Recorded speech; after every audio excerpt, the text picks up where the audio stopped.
半分ぐらいプリウスじゃないですか。ですね、馬を2頭買って。僕は軽トラで世界を旅する33歳。どうも、順旅です。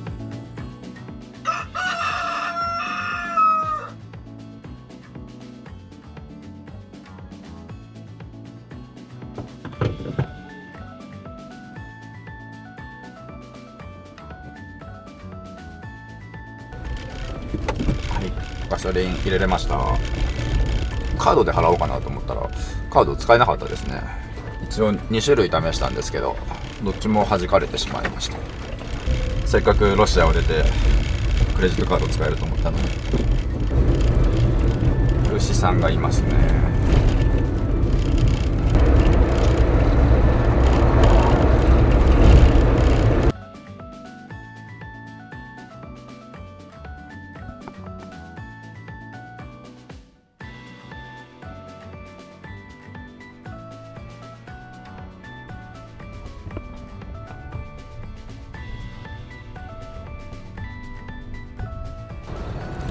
ここは有料道路みたいですね。料金所があって1000モンゴルの通貨取られました。1000だから、20で50円ぐらい。でロシアから走ってきて気になるのは道路の幅が狭いですね。1メートル弱ぐらい狭くなった気がします。対向車で大きいトラック来るとはみ出してくるのでちょっと気を使いますね。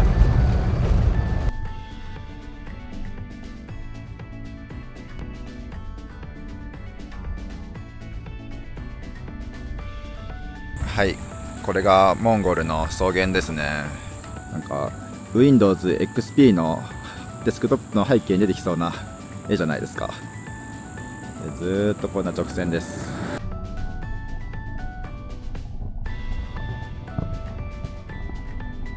はい、4時間ぐらいぶっ続けで走りましたのでちょっと休憩です。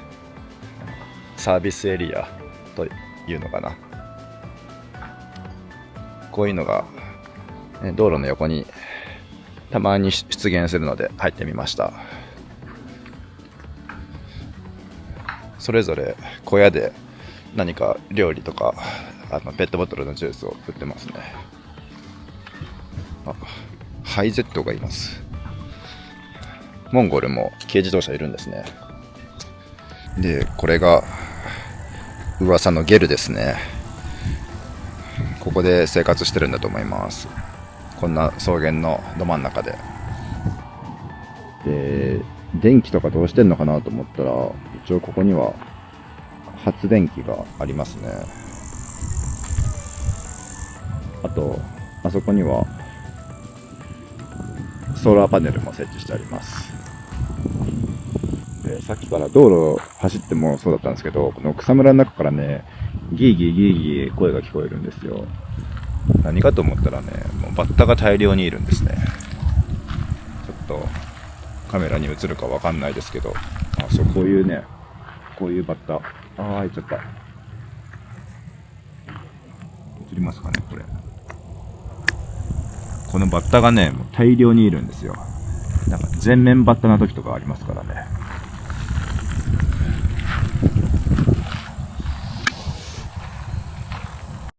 さっきのレストランはあまり魅力的な食べ物なかったのでやめて、こっちの大きいレストランに来てみました。やっぱりね、モンゴル聞いてはいたんですけど、プリウスがめっちゃ多いですね。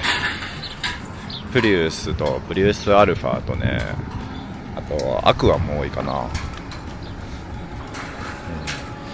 ロシアではほとんど見なかったんですよね、プリウスも。ここのハイブリッドの車って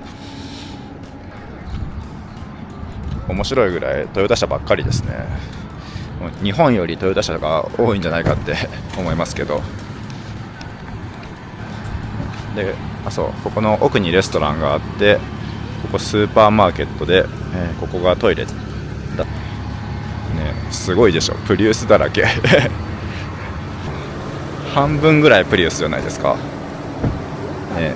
日本もプリウス多いですけどね、多いって言っても10台に1台もいないですよね。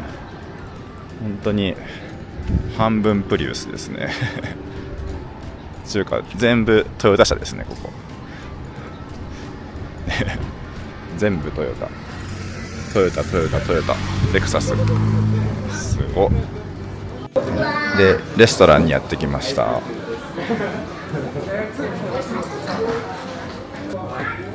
これ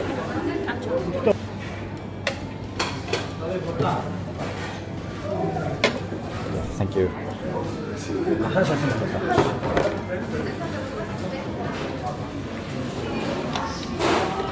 でみんなこれ飲んでたのでちょっと牛乳だ、ホットミルクみたいな、大丈夫かな。みんな QR 決済してますね。ここは僕のビザのカード使えるかな。カルタ。は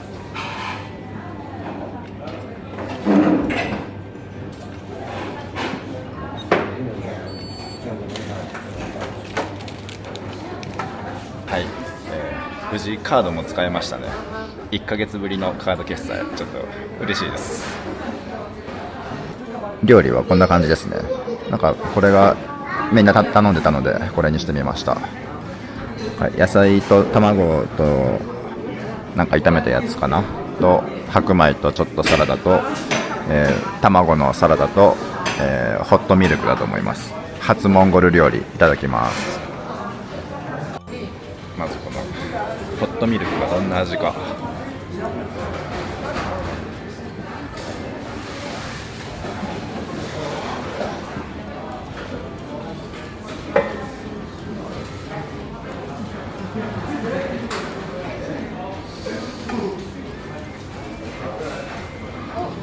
しょっぱいですね。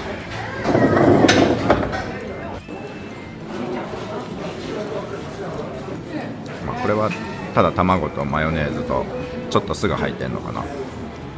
これは食べれます。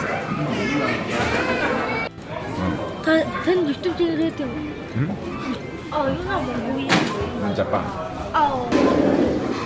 ンで、これは羊の肉と卵でしたね。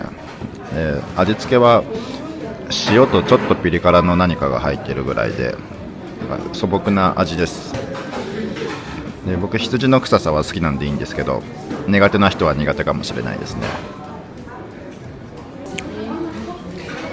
ちなみにこれだけ食べて27,000モンゴルの通貨でした。スマホのアプリで入ってるレボリュートで払ったんですけど、もう日本円で、決済されてて、これで1200円ぐらいでしたね。はい、一応完食しました。でこのホットミルクは半分でギブアップです。飲めなくもないんですけどちょっと後悔しそうなのではい、ごちそうさまでした。併設されてるスーパーマーケットに来ました。そしたらなんとね、日本のチョコレートがそのまま売ってますね。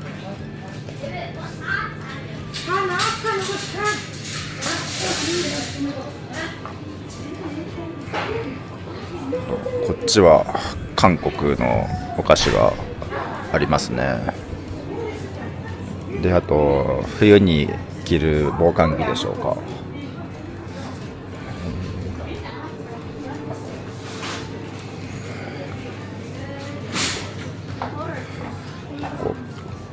ポテチの袋がパンパンなんで結構標高高いんですかね。あんまり気にしてなかったですけど、日清のカップラーメンがある。買ってこうかな。カップヌードルはちょっと味が違いそうだね。日清のラーメン買っておこうかな。6500だから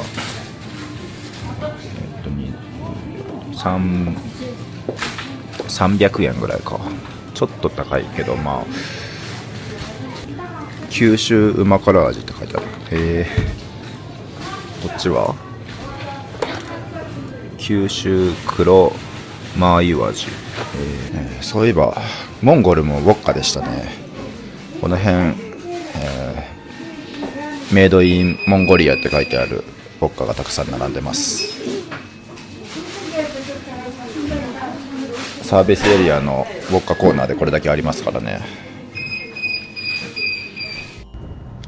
はい、食べ終わりましたので、またウランバートルに向けて走っていきます。あと200キロ弱ですね。結構道路が綺麗ですね。すごい走りやすいです。ずっと直線なんで、退屈ですけどね、まだモンゴル1日目ですし、景色も綺麗なので頑張って走っていきます。もう本当にね、こんな道路こそ自動運転のねついた車がいいですよね。アクセル踏んでるのも飽きてくるぐらいなんで、せめてクルーズコントロールでもついてたらよかったですけど、私の、14年前かなの軽トラにはそんなもの何もついてないので、自分の力でなんとか頑張っていきます。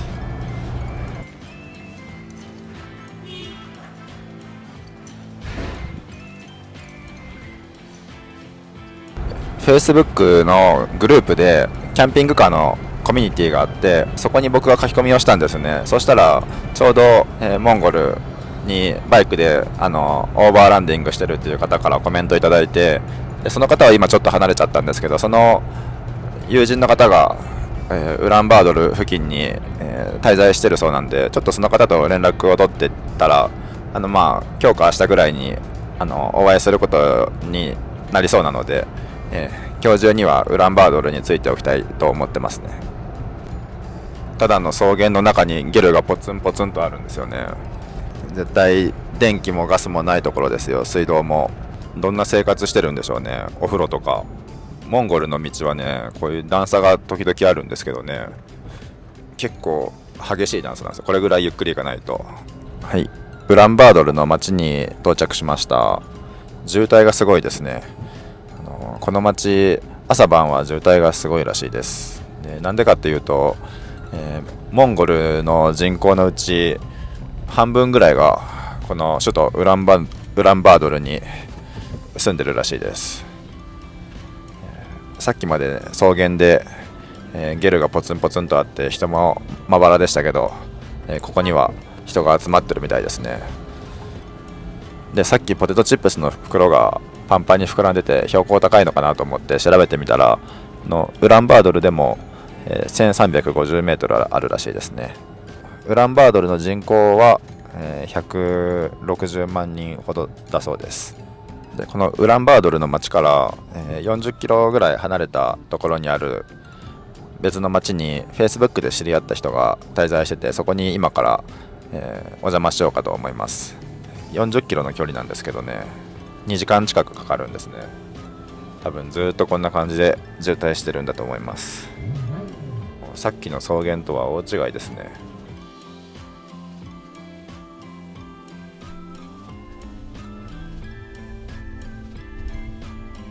モンゴルのこのゲルの中に日本人が3人集まりました。乾杯。乾杯。こちらがヨシさん。こんにちは。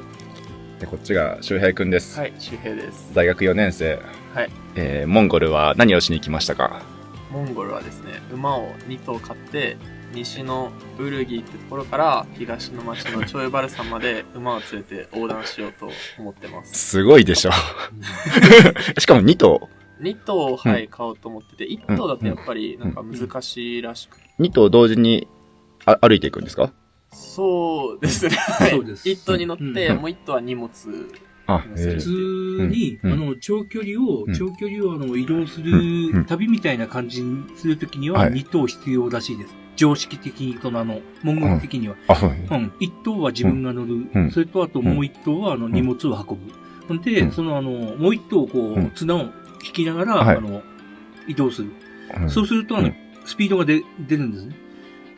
一頭だけで自分と荷物、野営とか途中でしますよね。食料、野営とかの荷物とかを積んで自分も乗って、それで移動すると、1日そんなに距離は稼げないんですね。その馬が重たく感じるってことですか？はい。へまあ、大体、自分は1頭で旅行したことあるんですけど、2週間ほど。2週間2週間はい馬と一緒に旅されたんですか？やりました。はい。この二人2回ぐらいやってるんですけど、はい。2週間を2回っていうのは、モンゴルでされたんですか？モンゴルでやりました。2回とも。はい。もうそんな人に会ったことないので。そうですよね。自分もこういった機会もらえたの本当に嬉しかったです。時々やっぱりいるのでね、馬で旅をしたいっていう方も。はい。で、失敗する人も結構いるみたいですけど、まあ自分はとりあえず、まあ、なんとか失敗ではない、自分の思った通りの、終わり方になってます。ダメだったところは目的地変更したのが最初の旅はそうでしたけど、はい。その、遊牧民がいないところは、狼が出るらしくて、山越えをしようとして、もう現地民に止められてっていうか。そういう止められ方もあるんです。狼が出るからって。大体放牧してる人たちがいるところは大丈夫。はい。大体買って回ってるんで、その、パトロールっていう、オートバイに乗ってやってますね。はい。ライフル持って周りと、家畜を狙ってくるんで、人間はあんまりやられないらしいですけど、ただ山の中になるとまあわかんないですけど。狼が家畜を狙うんですか？はい、家畜狙いますね。羊なり、馬なり牛なり。狼ってそんな強いんですか？強いですね。大体集団で来ますから。集団だと、一匹では来ないですから。一匹狼じゃないんですね。そういうのもいるみたいですけど。一般的な集団なんですね。でも無謀すぎないですか、さすがに。いや、無謀な男なんで。練習なしで2週間馬と共に旅に出ようって思った。出ました。その時 GPS なんもなかったんですか？ないね。ちなみに周平くんがこの馬旅を始めようと思ったきっかけは何ですか？めちゃくちゃ浅いですよ。インスタのなんかショート動画見たときに、馬で草原を駆け抜けてる映像を見て、俺も馬に乗ってみたいって思って、横断してみようってその時に思いましたね。僕と一緒ぐらい浅はかなきっかけだね。そこからもいろいろ考えて、モンゴルについてもいろいろ調べて、こういったゲルの文化だったり、伝統がなんかすごい興味が湧いてきて、なんかその横断を通してそういったものについて触れていきたいなって思いから、ちょっと挑戦してみようかなって思いました。横断した人のブログとかも読んだり、動画も拝見して、ますますそのやっぱ馬で乗って旅してみたいなって思いが強まりました。なんか面接みたいでありがとうございます。確かに最近までずっと面接やってたんで生きると信じてますね。はい、ありがとうございます。ありがとうございます。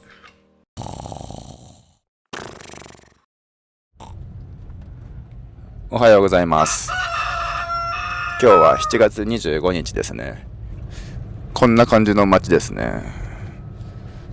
どこか Wi-Fi のあるカフェでも見つけたいところですけど。はい、今日は一日カフェで編集作業をしておりました。実は昨日も一昨日もお風呂に入ってないんですよ。入っていないとか入れる場所がなかったので、今日こそお風呂入りたいなと思って今から、お風呂探しの旅に出ます。昨日のゲルで教えてもらったのは近くに川があってそこで水浴びしたらいいんじゃないって言われたので、ちょっとその川目指していこうと思います。この先に川があるようですね。でキャンプ場もあるそうなので、もしキャンプ場でシャワーだけ借りることができたらそれ利用したいと思います。この砂利道の先に川があるようです。こんな悪路でもプリウスは強いですね。ぐいぐい登っていますよ。結構ボコボコなんですけどね。プリウスだらけ。なんとかリゾートってあったんで来てみました。こんな感じでゲルがたくさん並んでますね。ここのゲルはシャワーはないって言われましたね。シャワーのないゲルなんですけど、1泊するのが、25,000円するらしいです。1部屋。25,000円払ってシャワーなしはちょっと辛いですよね。なんで、川でも行こうかなと思います。川へ行く道はこの道みたいですね。ランクルが似合いますね、こういう道は。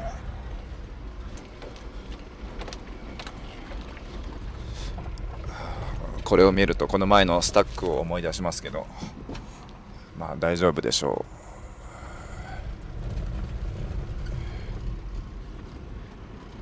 う。結構すごい道だな。車のお腹をすりそうなぐらいデコボコしてますね。なんか視線を感じるなと思ったらおじさんが見てましたね。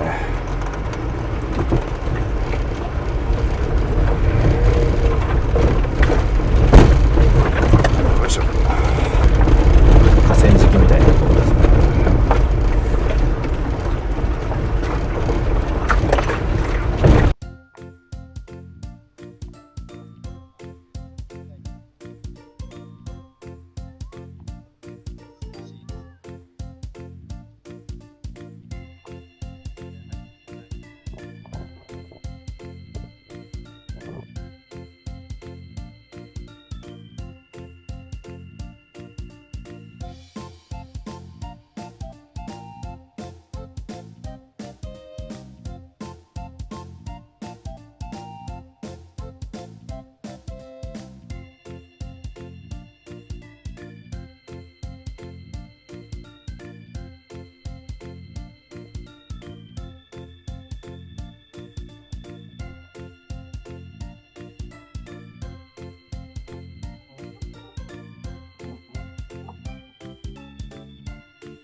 1、2、3、4、5、